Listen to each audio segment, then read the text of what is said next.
This is a big moment. I say we nix the All-Star race. We know that Kevin was a big proponent of this. I've been beating this drum for a while, probably 7 or 8 years. She pulls her shirt off in the middle of this Walmart. Keelan is sitting right next to me. Keelan got to see his first boob.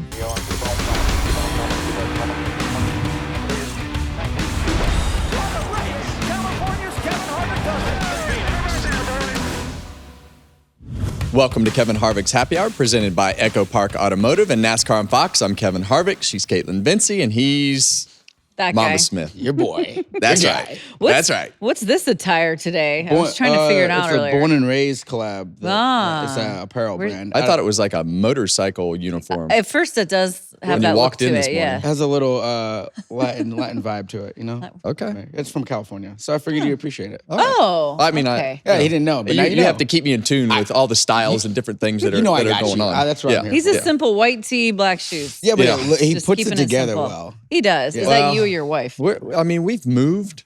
And so finding all of my stuff, you'll find this amusing. So the other night, we had moved into the rental house. We're building this new house, so it's another year before it's done. So we moved into the rental house, and we've got everything boxed up. And I'm like, we're moving in. Don't care. This is it. We got to draw the line. Let's do it. So we move in. And of course, I'm the one up at 11 o'clock because I can't find the box that's got my underwear. So I'm opening box after box after box. I have packed all this stuff. Well, my dumbass has put my underwear and my socks in the very largest box that we have packed all the way at the bottom. Why'd you do that's that? Horrible. Well, I mean, we were just, we got to get out of here. Let's just put all this stuff together. Well, of course, it was the very last box I opened. So I'm standing in my closet with the door closed to the bedroom. Delena's been asleep for 2 hours, and I finally find my underwear. I'm glad you found it. Oh, yeah. That's good. Yeah. At least you did end up finding it. Yeah. Well, this is the first time we've started the show talking about underwear. I like it. Welcome into a new edition of Happy Hour. Make sure you continue to subscribe on YouTube, wherever you get your podcasts. Leave a word, leave it 5 stars. And where can they follow us, Harvick Mamba? Happy Pod, baby. You That's know, right. We're in there. The closers were out in full full force. Full force. Appreciate y'all in Kansas. It was a fun time. The vibes were high. And weather a lot was of perfect. Conversation. Weather was beautiful. We've been so lucky on the weather the last 2 weeks. It has been You unbelievable. guys really didn't have any rain delays. Yeah. Knock on Well, wood. we're not done yet. During Oh the my Fox God. Hat. We're not done yet. Goodness. So But if it rains this weekend, we're coming after you. You really of just course. did that. I just after walked you. right into that one. Yeah. Today we got a big show. We'll recap everything that happened at Kansas. We'll also discuss the championship race going to be moving after this year, which is exciting because Kevin's been talking about Been talking about that for like 8 years. But hey, so here we are. Happened after you're gone. we'll preview the All-Star weekend coming up as well and talk about the Cars Tour. We're looking forward to that. So you got your sips. Should be a good show. We got sips. We got, you know what else we got? We got the word of the week. We do. We got a word of the week. I don't even want to. I just want it to run. Let's roll the tape. And as he passes Josh Berry, that'll put him into position for stage points. Yeah, Top 10. It's definitely been quite the metamorphosis, for this 11 car from where he was 20 laps ago. I mean, he was in the back, Clint, having a tough time trying to even make his way to the front. And all of a sudden, it was like somebody just said, go. You like right at the end, like that word, the beginning is fine, but the ending just kind of. Yeah. It's a lot of the words are tough like that. Well, that's good. I like it being a little more challenging because it gives you something else to talk about. When they don't notice, like that word is not in my vocabulary. Obviously. Yeah. And I think when they're that challenging, it just adds another element and challenge of actually saying the word correctly. Yeah. So I have a funny story about this word because a lot of people will text me and ask like, hey, what's the word? Or was that the word? You said dragon's mouth at one point. I did. Do you remember? And everybody thought that was the word. Yeah. And that's Chris Gabehart's fault. I like to talk racing with Chris. He says, well, you know the deal. You live in the dragon's mouth here with the air pressure and things that I love that it. happen at the racetrack at Kansas. Yeah. So that could have been the word. It could have been. Yeah. Do you think this week, because Dale's with you in the broadcast for the Cars Tour race, do we think we should maybe give him a word? Well, I don't know. You don't know? Might spin him out. Yeah, maybe we have some sort of I don't know. We might need to think about this. Maybe we have some sort of movie catchphrases that go back and forth between. Oh, there we go. Between movie characters. That'd be kind of cool. That would be cool. Okay, we need to think about this. Yeah, we'll work on that. I'm sure he'd be game for it. Look, the thing that Dale is pretty much game for anything, and if it's fun, he's a lot of fun. Yeah, Dale's a fun guy and has a lot of personality to go along with it. So I'm pretty excited about being able to be in the booth this weekend with Dale and call this Cars Tour race. So big moment. Big moment for everybody. And this week's guest is Dale Earnhardt Jr. It is, yes. That. So it's going to be a good week. Okay, let's talk now, guys, about Kansas, because Kyle Larson, once again, doing Kyle Larson things, winning both stages and the race. Dominant performance from pit crew executed, driver executed. What impressed you the most? All of it. It really started on Saturday, going out dead last to qualify. And I felt bad for Chris Buescher. You had to feel bad for Chris Buescher. Chris Buescher was on the pole until Kyle Larson went out and beat him.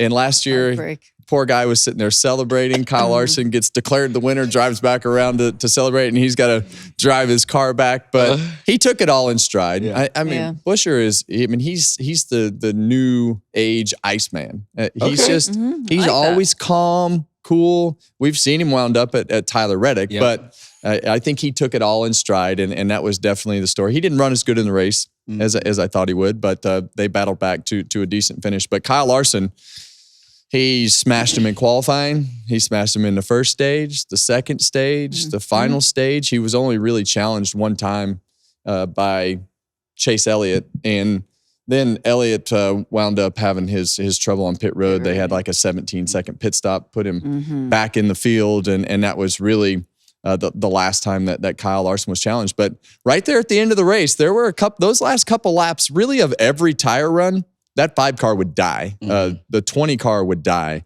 There was one moment where Blaney was catching him like 3/4 of a second a lap, a couple runs before that.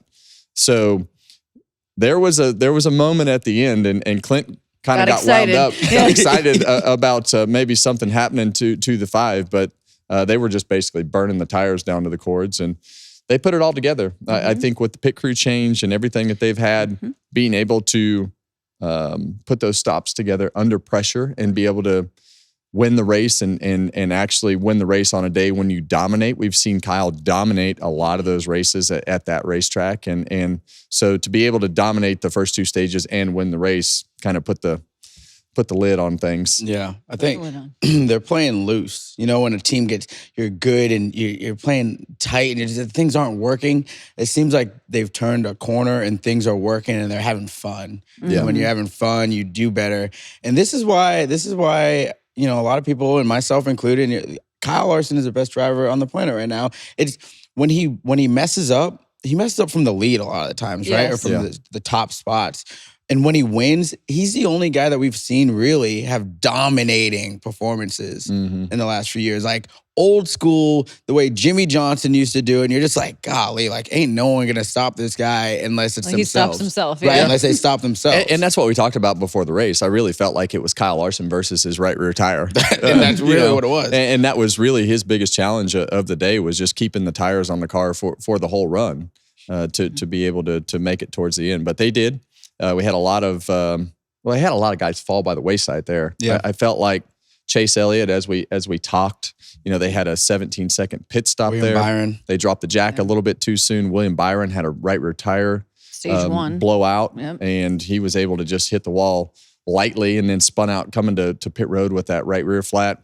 We saw Keselowski, who was really, really fast at the end of the race, blow that right rear tire, getting into turn 1. So Denny Hamlin, with his clutch problems as he blew the clutch out of the car, and then they finally blew the transaxle gears out of the car. Them boys are trying to get that thing off pit road. Them boys pulling that thing. The last time I couldn't tell if the engine revs got way high, and because it blew the gears out before he put it in gear, or if he had the revs way high and then it blew it out. Yeah. So they had a plan.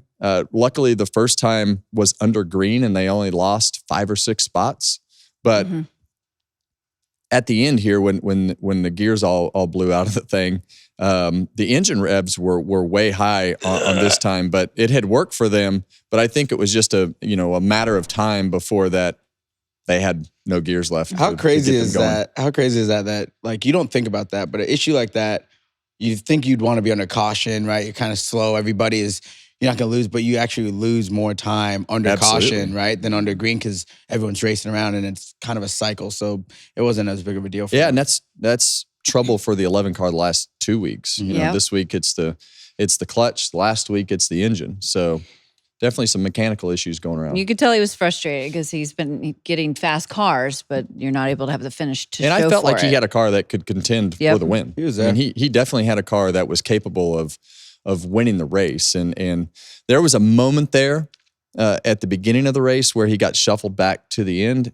And then all of the sudden, it was like he was shot out of a cannon and he was gaining spots, sometimes 2-3 cars a lap, driving back through the field. So they definitely had speed. Ty Gibbs had speed. Christopher Bell had speed. Chase Briscoe wound up with a good finish. So all around, you know, from a speed and most of the finishes standpoint, good day for Gibbs. Kaitlyn, I guess we're done here because we went through the whole list of what I had. So I wanted to touch on this real quick. We just saw the pit stop for the 11, but when William Byron spun out with the flat tire and they had to do their emergency stop, basically, Ryan Patton doing a pit stop. So this is when the tire blows out, right? And he spins down on the apron. Obviously, it's kind of a tough deal because this is basically the end of their day. Yeah. But Ryan Patton does a pit stop with no gloves on. Yeah. That is the most gangster thing that you might see all year.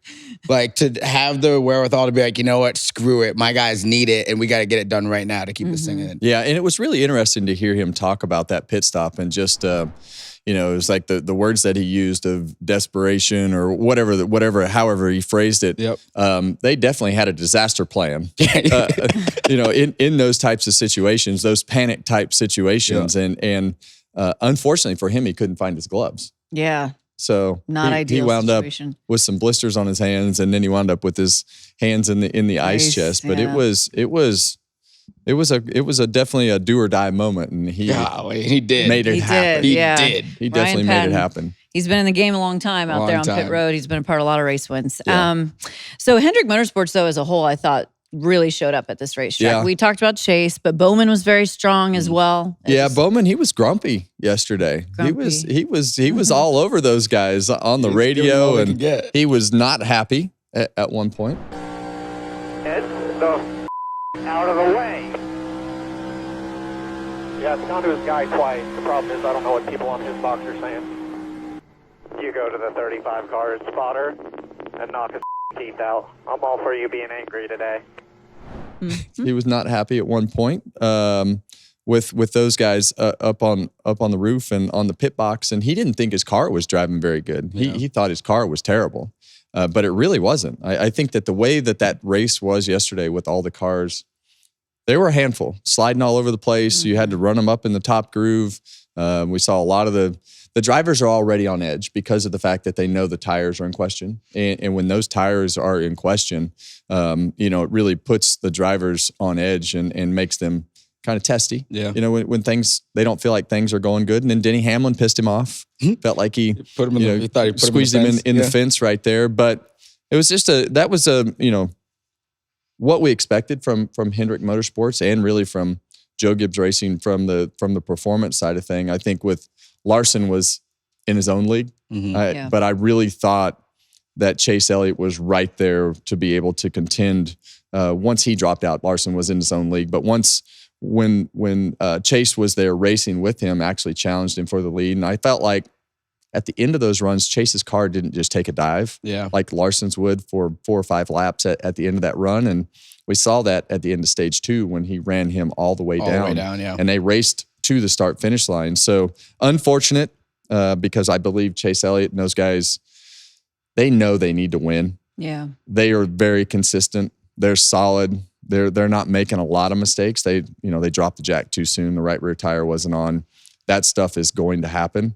And of course, it can't happen on a day when you're running 10th. It's on a day when you're racing for the lead. Mm-hmm. Yeah. You talked about the tires. We obviously saw this a factor in practice and things like that. What is that like for the driver mentally when you kind of have that in the back of your mind that this could become a situation? Well, I will say this. You know, Kansas is a very sensitive racetrack to that low air pressure. You want that air pressure to be as low as possible everywhere, but for me, I always felt like Kansas was a place that it just made a bigger difference. And I think with Kansas is a little smoother than Vegas. You can't quite be as aggressive with the car on those rear bump stops as you can at Kansas compared to Vegas. Because of the fact, it's smoother. Kansas is smoother than Vegas, so you can be a little more consistent on where those stops ride. So when you get those stops close and they're starting to get bottomed out, the only way to get it lower is to start sneaking that air down. And I think the pace was a little higher than the guys expected to start practice. And I think that's why we had the tire failures to start practice with 4 left rear tires and 1 right rear tire, because those guys were running a little bit faster than they thought with the lower air pressure. And we didn't see as many tire issues in the second session as we did in Group 1. Yeah, it was interesting to see that unfold. So I thought RFK, though, overall, they had a pretty good showing. And Brad, I want to focus on him specifically because it looked like he was finally poised to have a good run, maybe even get a win. And that's just got to be so frustrating for him. And I really hate talking about the 6 or the 8 at this point on TV. Because I feel like every time we start focusing on what they're doing correctly and how well that they're running, this happens. And, for Brad, he was in contention to race for the win. And that's the first time we've been able to say this, in my opinion, this year, maybe one of the super speedway races, but on a non-super speedway track, this is the first time that 6 car has looked like the 6 car we expect. And like his teammates, right? And his teammates. I mean, Ryan Preece has kind of been the most consistently fast RFK car. Chris Buescher has been, running really well right there with Ryan Preece. And the 6 has kind of been the outlier.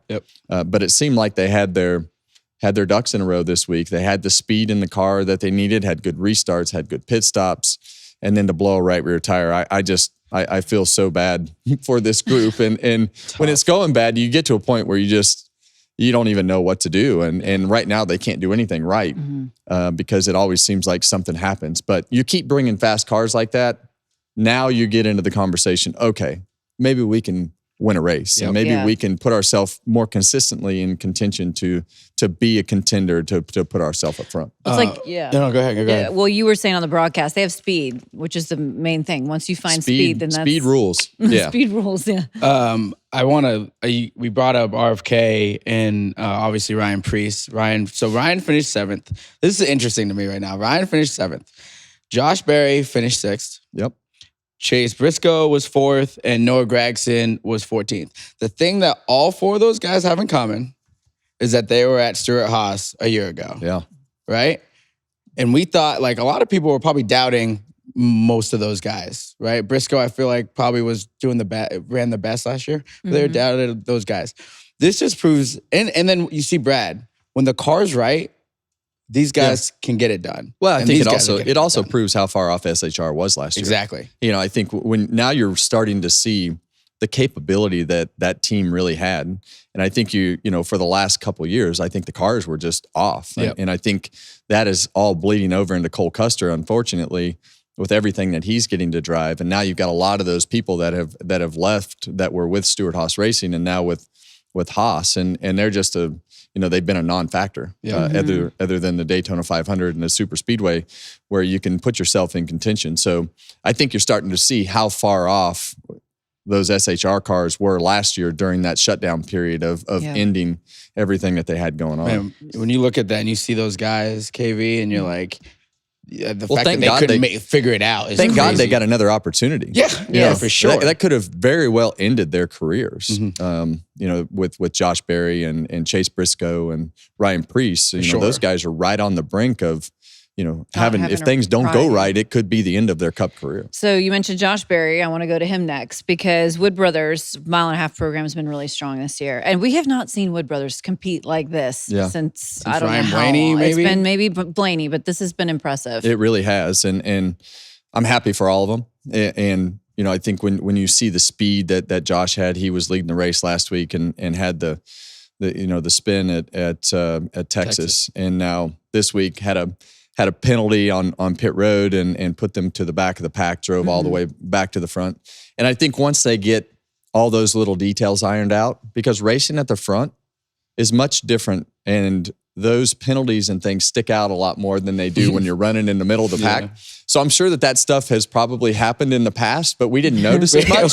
Now we notice. When you're leading races, we're going to talk about you spinning out leading the race, and we're going to talk about your pit road penalties, but speed rules. And those guys are in contention, and they're right in front of our eyes learning how to be consistent winners. Yeah. And I think with the way that Priest is running, I think he's in position to be able to be in that conversation of winning a race. But Josh Berry's already won a race. Yep. And now every week we talk about knowing that they're fast, and they know that they're fast. And when that confidence starts to grow, then you can overcome the penalties on pit road, and you can overcome the spin outs. You're not just depending on finishing races and hoping for everybody else's bad luck. You're changing the complexion of race weekends because now you're part of the conversation. Yeah, and the thing that Josh Berry is bringing to Team Penske is just his awareness of his car, and he's bringing a lot of veteran. Like, he's been racing for a long time. They liked Harrison Burton, right? Everyone likes Harrison, and Harrison's a good race car driver. He just needs more time. Josh has had more time, and he's able to bring something different to the table that is really clicking with the rest of that group. So now you have 4 guys that you can rely on the information that you're getting from them. They're getting it done on track, because Austin Cindric is now coming along too. And you always got 3-time champ Joey Logano, and the guy that you got to run through every year, it seems like right now, Ryan Blaney. So now they're getting better information. All the weight isn't just on the 12 and the 22. It's getting spread across, and everyone's getting better. And now they can compete. Get more details. More details. You get more details. And when this guy finds something that you maybe didn't pay attention to, now you can put that on your car, and you didn't have to find it. So when you have more teams running good, you find more things faster, and the good guys just get better. Yep. Good guys just get better.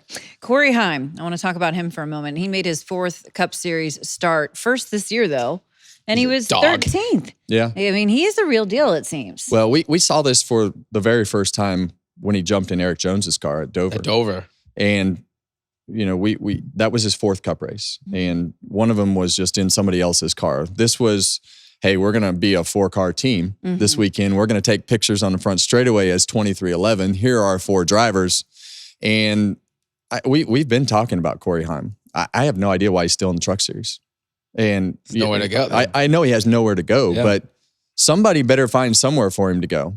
And they better find somewhere for him to go in a much bigger capacity than 8, 10, 12 races that might be possible in that Cup car next year. Because if not, there's going to be a conversation of a different manufacturer or a different team or somebody else wanting to know, hey, what do we got to do to get Corey Heim in our car?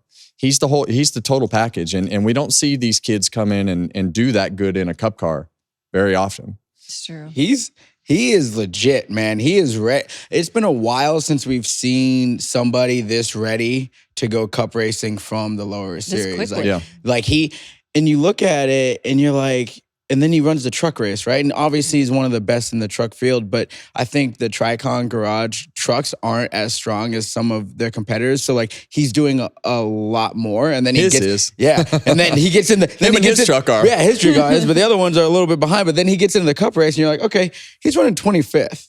That's really, really respectable when you're not in this series that often. And then by the end of the race, he's in the top 15. Yeah.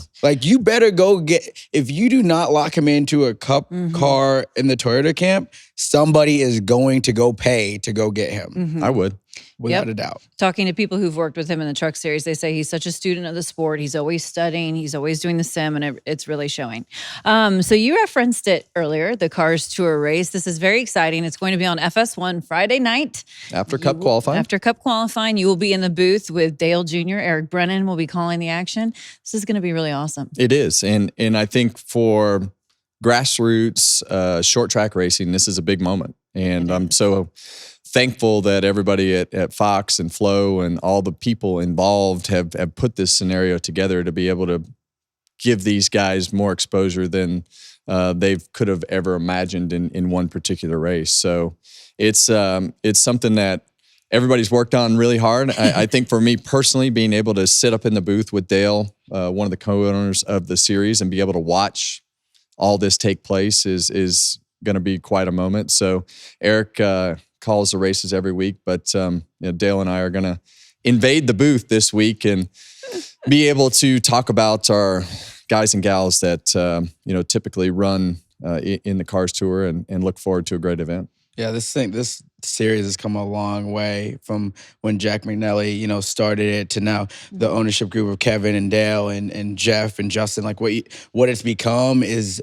what we've needed for a long time, and it's a place that high-end partners can look at a grassroots level and be like, that's something I want to be involved with. Like these guys are good. So when you have the Josh Berries, the Lane Riggs, Carson Quapple, Butterbean, when you have these, Butterbean. Yeah, Butterbean. Yeah. When you have Brent Cruz is coming, like when you have these guys run good at the late model level and run great, really, and then be able to step up in the national level and be a factor immediately, well, there must be something going on down there. And the other thing is late model stock racing and North Wilkesboro, the revival of North Wilkesboro will always be intertwined going forward because of that particular race and the modified race that we're able to run when they had basically dug North Wilkesboro out from the dead to be able to show back up on the race scene. I think it's very cool to see these two pieces tied together and now get the exposure for the series and the racetrack that they deserve. It's going to be a great event. We want everyone to watch Friday evening for this. We look forward to it. I'll be on pit road for this race. Hey, you guys. So we have quite the team. Yeah. My first gig in racing was and we got our head cheerleader. Tour. Yeah. Cool. So the other news item that happened since our last show is the championship moving to Homestead as part of a finale rotation. And we know that Kevin was a big proponent of this. I've been beating this drum for a while, probably 7 or 8 years. Yeah. You just missed it. You just missed the cut. The Dunn Committee would definitely get these types of projects done a little bit faster if we need anybody to push this forward, where we are. So just give us a call if you want to make things happen a little faster. But, I think that going back to Homestead is something that the industry likes. I think being able to know that this championship race is going to be a rotation. I think it's natural that it goes to Homestead and Phoenix. My list would be Charlotte, Las Vegas. Okay, let me write to add to that list of a rotation. I think that Charlotte being in that mix with our industry being here would be a big moment for the sport. I don't think there's any question that the weather would be just fine. Last week of October, first week of November. It's a great time to be in North Carolina. So we're in Martinsville the week before. Yeah. So it's true. You're not in the mountains like you are in Martinsville. So I think it's it's good for the sport. And I think when you talk about the enthusiasm that came around with switching it back to Homestead, you see the type of intrigue that people have as to where this race is going to be. So I can't wait to see where 27 is going to be. Yeah, because NASCAR has said they will move it to another site in 2027. So we'll be curious where that might go. This is the type of stuff that should make fans excited because we aren't afraid now. It might take a little while, but we're not afraid We're at turtle's pace. We're at turtle's pace. Glacial pace. It's a big, Here we come. Big ship. Here we come. Big ship. But we're here now, right? Yeah. So we're going to be on a rotation. So who knows what it's gonna turn into, and hopefully it's gonna be great. But now everyone thinks that Penske has this chokehold over Phoenix, which they have been, right? In the fall race, they've been, but I don't think it's going to change when you go to Homestead because Ryan Blaney has been right in the mix at Homestead too, right? So I think everyone automatically thinks, oh, Larson's just going to win. Bell is just going to win. You still got to get there. You still got to get there, and you still got to do all the things to get there. So it's going to be amazing. Homestead-Miami Speedway, they've done a great job. Guillermo, the track president, and everybody they need this. It needs a facelift too. Some color, some new color could go a long way. But it's going to be great. So where else? Well, to me, I agree with you. Vegas, and I would keep Phoenix in a rotation as well. Yeah. Vegas, Charlotte would work. I think Darlington is interesting. I don't know if the infrastructure of the town could handle all of that, but the race would be really, really good, I think. And then you start running into weather type problems pretty quickly. So I think it's probably 4. And I think that's it. Because it has to stay standard NASCAR Texas races. in that mix? maybe now After after what we saw what we last just saw, week. it's starting to look a little. That would be better. a cool town to end at, too. Texas would be amazing. That would be lit. Yeah. Yes. Yeah. The interesting part would be the SMI NASCAR piece. That's True. the part, and I think that piece. If let's say SMI track gets the champ race, I think you'll probably see. This is just me guessing. You'd probably see like the All-Star race go to a NASCAR venue. Yeah. Like there'll probably be some type of trade-off or something. I say we along those nix the All-Star race. I mean, when did the All-Star race become like a cornerstone? 'Cause it wasn't, right? So it wasn't always there. Yeah. So we can change it. Yeah, I just think that with all the effort and things that go into it, we can't find a format that everybody likes. I think we should honor our guys. Maybe I think we have to figure out how to make the Clash be the Clash and the All-Star race and make it all work together. I think that North Wilkesboro deserves to be a points race. I think it would be a fantastic points event, 400 laps, all the cars on the racetrack, full weekend. I don't think North Wilkesboro should go anywhere, but I just think that I think the All-Star race has run its course personally. It needs at least a rotation, I think. This is a great segue into this. Me and Kaitlyn were talking about it before we got on the show. Do you think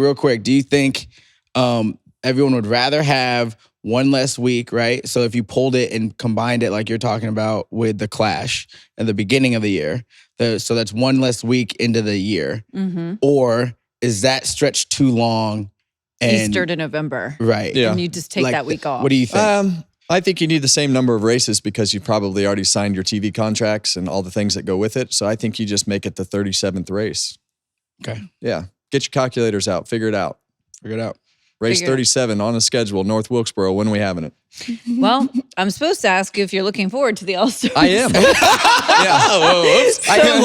I look forward to the All-Star race, but I think we could be better. I think the All-Star race is great. I think the event is great at North Wilkesboro. I think the track is great. I think everything is great. I think this weekend will be great. I think that there are a number of things that go with the All-Star race that'll be interesting and unique to see it happen. But I think all sports have gone through this All-Star. They all have it. Question, and I think when you look at everything that goes with the NHL, the NBA All-Star game, the Pro Bowl with the NFL. I mean, it's a piece of the puzzle that all major sports have gone through. Now, do I think this weekend is going to be fun and spectacular? Yes. But I think going forward as we have this conversation, it'll be interesting to see where it goes. And my opinion would be what I just said.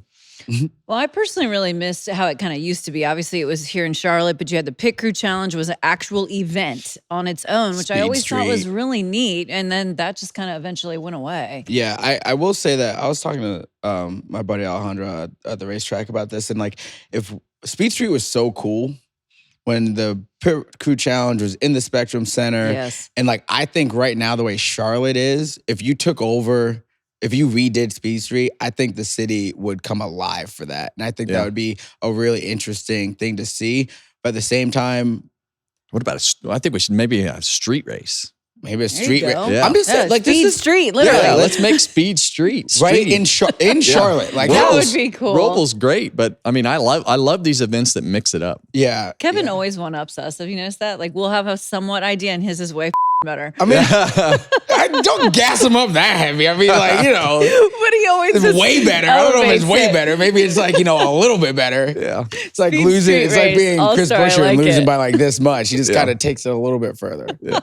Well, you've won this race twice. I mean, it's nice. Bragging rights, extra money. It's $1 million. And for the competitors, they think about it from a money standpoint. And I think when I talk about it from, how it could be better as an event, I think it's different than what it is because you still want to win the $1 million. You still want to go win the race. You still want your pit crew to be the fastest. You still want to, watch a great truck event. You still want to watch a Cars Tour race. It's a fantastic weekend. I mean, there's a lot that goes on with it. But I think that just if it ended with, the 400 lap points race, it would be different than what it is now. And we could move on to another conversation. But, the All-Star race and paying $1 million, it's still $1 million. Do you think it should be more? Should always be more. Okay. The one that hurt, I will say the one All-Star race I remember the most, I think it was in 14. We had Hunt Brothers on Kevin's car. And it was the first time Hunt Brothers was like a primary. And that was the year that we were just smoking everyone. We were so fast. And and all the Hunt Brothers people were out. And they always used to bring us pizza for lunch. And like they activated at the shop a lot. Yeah. And we really wanted to win that one for them. And we just came up a little short. And it was devastating. That was actually one of the most sort of strategy. Yeah, there's something at the very end that we just couldn't get back to the lead. But or we had maybe we had a pit stop that I don't remember what happened. I don't exactly remember what happened. It was just it's sad. Yeah. Well, we look forward to all the action this weekend out at North Wilkesboro. If you can't attend in person, make sure you join us on FS1 throughout the whole weekend. All right, it's time now for the sips. What do you have on tap for us today there, Mr. Mamba? Welcome. Hold on, let me get on board. Yeah, welcome to your favorite segment that Kevin can't one up. Mama's social sips. Don't challenge him. He'll find a way. I'm just saying, he can try if you want to.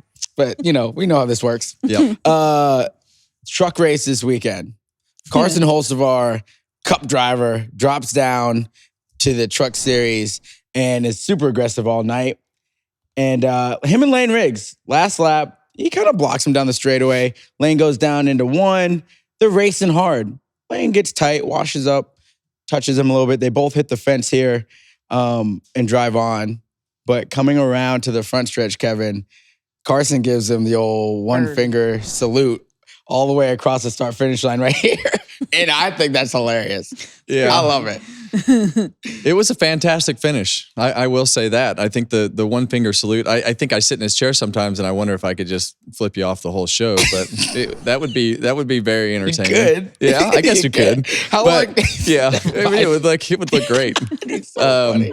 But yeah, I love the emotion. Yeah. I love the antics and everything that goes with everything at the end of this race. I think Hocevar's edgy and a bit unique. And I think that Lane Riggs is, right on the verge of winning races and pushing the limits. And I think it was just two guys going at it to win a race. I don't know that. I guess that natural reaction from Hocevar flipping him off is just kind of that short track mentality of, hey, you tried and I beat your ass. And you didn't get there. Yep. Yeah, and people on social are like, oh, Lane tried to wreck him. He didn't try to wreck him. They were racing hard. Yeah. I will say, I ran into Carson in the media center, and Bob asked him if he's with Josh Wise doing, I think he's with Josh doing CrossFit now. And Carson hit me, and like he's getting stronger. I would just say he maybe isn't the one to tussle with. Bob also said he's part of a cult. Are you being serious? I'm being serious. He's part of a cult? Yeah, because of the CrossFit. Oh. Yeah. Oh. Okay. So that's what Bob said. I mean, you could always just go for the knees. Go. He is tall. Yeah. Just sweep the leg. Kevin punched you earlier. You said he's got a Kevin did good punch arm. me earlier. He's got a pretty. He's got old man strength. He was a wrestler. We know Old he man can strength. throw Old man down. strength. Yeah. Speaking of, so listen, Kevin has a word of the week every week. We all love it.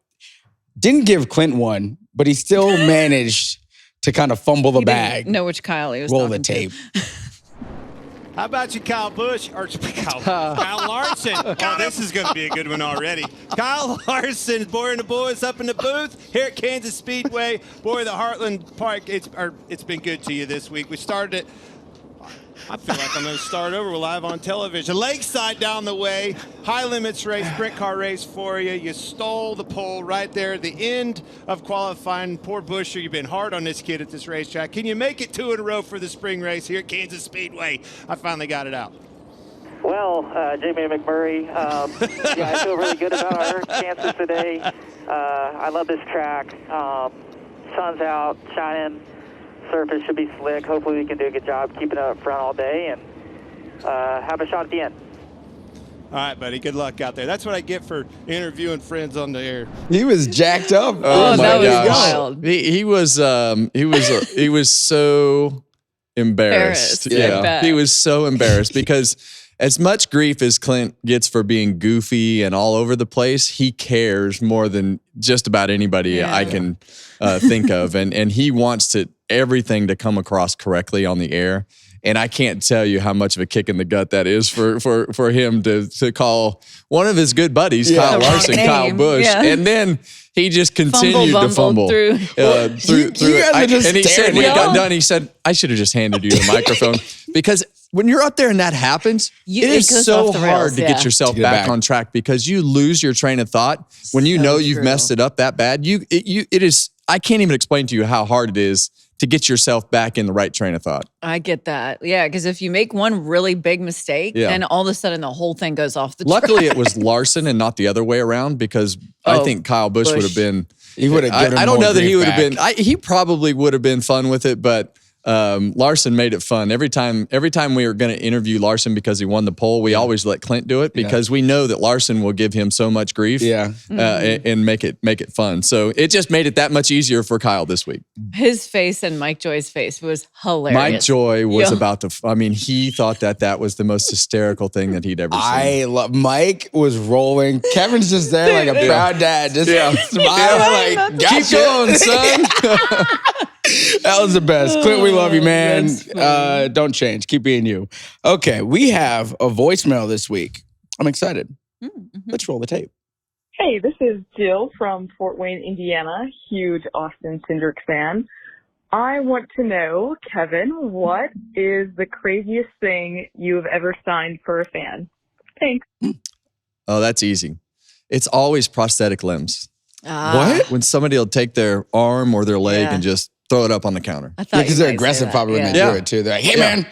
Yeah. And it is so weird for somebody to take half their arm off or whatever half a leg or something and throw it up on the counter. That's got to catch you off guard. It does catch you off guard. I'm sure. Have you seen tattoos of your signature before? Oh yeah. Lots of tattoos. Really? So cool. I would say that probably the most unique scenario was not actually in signing an autograph. I've signed a lot of numbers, arms, and things that people will tattoo and come back the next morning and say, look what I got over your signature. But it was probably when we were in, we were in Watkins Glen, and Keelan was probably about 6, 7 years old. And we were at a Walmart appearance for Busch. And I get there and they're like, hey, first lady in line, she's a very enthusiastic fan. And I said, okay. And they're like, she has a tattoo that she wants to show you and just be ready. First person in line. They didn't tell you where it was? No. Uh-oh. So I see where this is going. Yeah. So she walks up going crazy. And the first thing she does is, I got to show you my tattoo. She pulls her shirt off. In the middle of this Walmart. Keelan is sitting right next to me.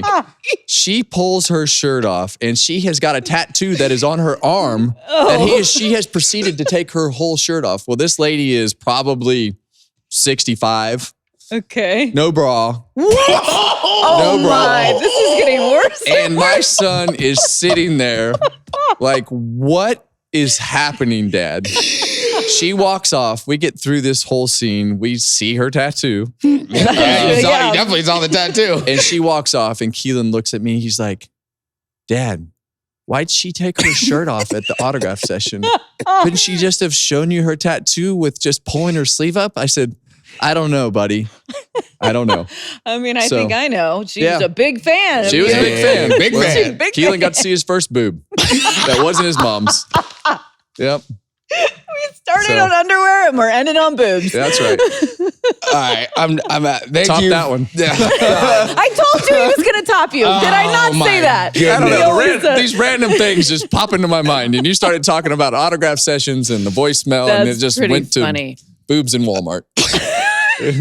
Not exactly where you go to see those, but those are the types of things that happen. Closers, if you want to leave a voicemail and get a good story out of it, 805-317-4175 and Harvick Happy Hour 4@gmail.com to leave a...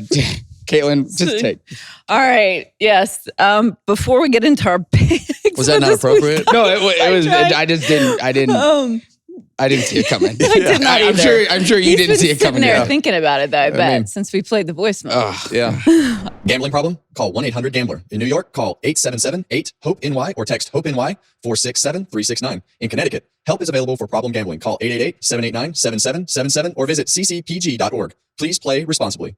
On behalf of Boot Hill Casino and Resort, Kansas, 21 plus age and eligibility varies by jurisdiction. Void in Ontario. New customers only. Bonus bets expire 168 hours after issuance. For additional terms and responsible gambling resources, see dkng.co/audio. NASCAR is not responsible for this promotion and used under license. All right, Kevin, let's take a look at the best bet of the weekend, courtesy of DraftKings. Well, it was our best bet this weekend was Kyle Larson. He was plus 300. Not quite as good as Austin Cindric's payoff, but I'd say anytime you can bet on Kyle Larson, you probably have a chance to win. And, better than 50-50. This week, apparently, everybody thought that he had a chance to win, only being plus 300, but still could have made a little bit of money.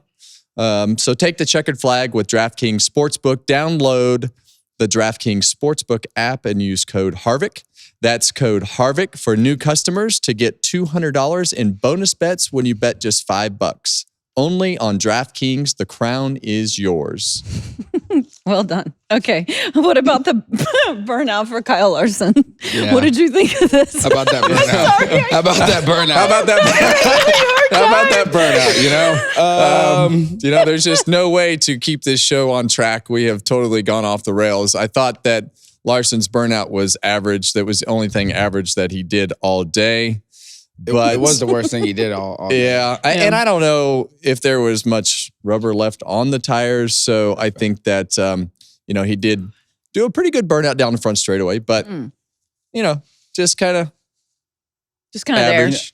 Average. They can't all be good. No, they can't. No. Larson, I want to see your next win. I want to see something spectacular. There you have it. I want to see something spectacular because I know what the top is right now, right? Yeah. And so it has to be something spectacular. It's going to have to be, you really are going to have to put your car against the wall, burn the tires down until it catches on fire, get out with your shoes on fire and walk off to beat it. It really might have there to. You go. That's The bar is high. The bar's pretty high. Walk out with your feet on fire to beat it. Yeah. I like it. Somebody maybe will rise to the occasion. Someone will. Get there. Speaking of not rising to the occasion, we have not made up much ground to Kevin's 55. I'm at Makes me 39. happy. Mamba is 27 in, of course, the standings right now for the points. Yeah, but he remember a few weeks ago we bet on the same guy. We both picked Hamlin.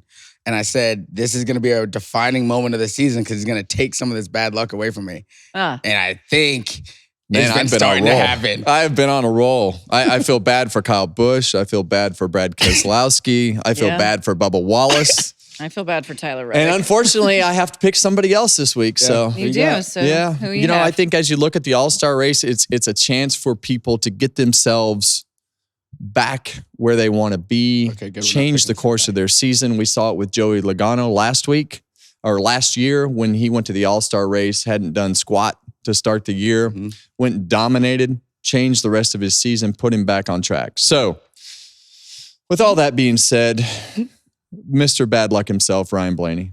That's who I'm picking. Oh, well, okay. That was mine, too. Well, good. That means you can't make up ground. Listen. Okay, 2 votes for Ryan Blaney. What you got? I love that pick. I knew you would. But, yeah, I'm a believer now in this guy. I'm a believer now. Give me Josh Berry on a short track. I like that. On a short track. I like that. For $1 million bucks. I hope you're right. After what he did at Bowman Gray, baiting and banging to get himself into that race and then coming through the field. And now they got swagger and confidence and momentum. I like it.